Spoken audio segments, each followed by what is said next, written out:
there and welcome back to Japan, where I want to talk to you about a band and a song where there is a good chance that I'm going to say both the band name and the song name wrong. We have covered this band before, however, I'm still not 100% sure exactly how we're supposed to pronounce what appears to be Raise A Suilen? And the song name, I believe, is CORUSCATE DNA. Again, I don't know if I should be pronouncing that in a sort of hiragana way or not. They're using C's instead of K's, so I'm guessing we go for a CORUSCATE DNA. Okay, look, the point is, let's not talk about how bad I just butchered the name, let's talk about the music. I have covered this band a couple of times before. When I was covering them before, we talked about their live performances and where you could see them as a band performing, but I really wanted to check out something of their studio work, and of course that would be tied in with the Bang Dream thing. I am still not 100% au fait with exactly what Bang Dream really is. I kind of get the rough idea, but the nuances somewhat escape me. However, it is them performing as effectively a virtual band in this sort of anime world in which the Bang Dream artists exist, and they have live shows that back that up that seem to be a big financial earner for their company, the agency, whatever it is that runs Bang Dream.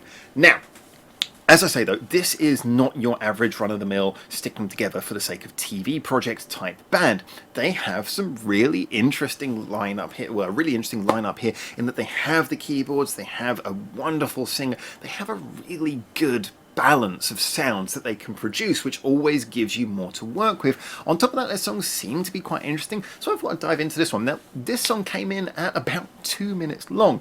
There is a possibility that someone's going to tell me that the album version maybe is much longer and this is just a short video version, but I hope that's not true, and I'll tell you from why.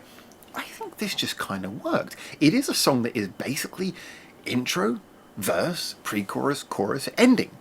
No real need to repeat. Yes, there is the riff that goes round through the intro and then reoccurs at the ending and makes a sort of underlying effect in the chorus, but this is a song that is just kind of a one-shot thing. And I kind of like that. It is a catchy chorus. It's a sort of chorus that you could repeat it a couple of times and make something of it. But why not just make it short and sweet? I found myself after listening to this wanting to go back and re-listen to it a couple of times over because it has enough in it that when you get to the end you feel like there is a good value in going back and listening to it from the start again. It's a song that doesn't just feel like it's just churned out. It feels like a real arrangement that goes from point A to point B with a few little decimal places along the way. I did just conflate letters with numbers. That analogy fell apart quite quickly. Anyway, so I kind of really liked and really appreciated that, and I do hope this is the full version of the song. I almost feel disappointed if there was a more long version that didn't wasn't as brave in being as short. They could add an interesting bridge, they could add a second verse with some things, but I just like the fact that this was brief to the point. It had an anthemic, we do this once, maybe we do this when we come out on the stage. It just had that vibe of something which is, it's there, it's done, and you're happy it happened. Interestingly enough, the length of the song is similar to that of Song 2 by Blur, which of course was 2 minutes long, give or take. And that's a song, okay, admittedly, that does have a few choruses in it, but it's one of those songs where it comes around very quickly and it's done, and when people hear that at the show, they're excited, it comes on, and you just know, I've got 2 minutes to enjoy this. I kind of got that vibe from this. Now, sonically, it was similar to things that I'd heard from Raise A Suilen? Suilen? Right. Them before. And I liked it. It was thick. It had all the sound. You had the keyboards in there. It did go towards that slightly disco-y vibe. Yes, it's not something we haven't heard before, but it was nice in that it was full of sound. It had a real sort of depth. Hiccuping now. Beer. That'll fix it. It had a depth to it. It had a sonic depth to it, and once again being led by a fantastic vocalist. But what really works about this band is that rather than just relying on her fantastic ability to project that wonderful voice, they also bring in those backing vocals, and they were really good here. I liked how there was that to and fro. Apology, I think it's the keyboard player who's doing the backup vocals. It might have been more than one backup vocalist, but all I know is we had the powerful vocal and we had the slightly thinner, more J-poppy kind of vocal in the background. Nothing against that. I like that kind of vocal style as well if used properly. And that was most poignant in the pre-chorus. I loved how the pre-chorus had that call and answer thing. It really built you up to the chorus. And considering you only got one time round with the chorus, I really hope this is the full version of the song. Considering you only got that one time round with the chorus, that build up in the pre-chorus was all the more worth it. And of course, when you go out, you go on that that kind of chanted choral vocal anyway. So just having more than one voice in this gave more power to the lead vocalist. It gave more context, it gave more rhythm, it gave a back and forth. It just added again to that thick, flourishing sense of just sonic wonder that this song has going on. Yes, I know that we could say that it was all kind of those stereotypical J-poppy disco-y sort of sounds going on in there, but I just felt like this was very well constructed. Now, as for the screen, we need to talk about what is on the screen right now, because I'm looking at the initial frame. I've pointed out before, these guys love to put way too much text on the screen. I know it's advertising. So the first line of text we can see here is 2022, February 7th, Zepp Diver City, Tokyo. They're obviously advertising a gig there. No problem with that. I know that whole Bang Dream thing is somewhat, seems to be financially dependent on them using the animes to promote gigs. Get that. Then it says, Raise A Suilen, guessing that's how you pronounce it, special live repaint. I'm guessing that's the name of the tour, but now it's making it confusing because repaint's the largest word on there. Is repaint the name of a song? And then underneath that it says, Raise A Suilen, guest act, Fear and Loathing in Las Vegas. I'm not going to get on the bandwagon of talking about the Johnny Depp trial. However, that's what it made me think of when I saw that. Yeah, it's just, there's a lot of stuff going on the screen there.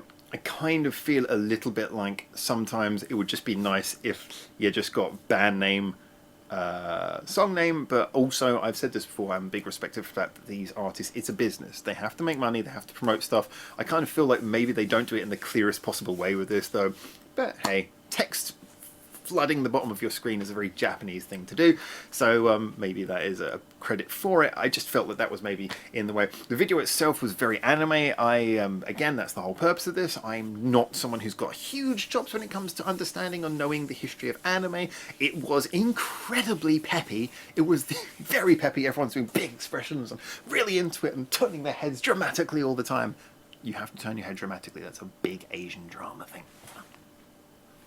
If you can do that, which I clearly cannot, then you will be a star.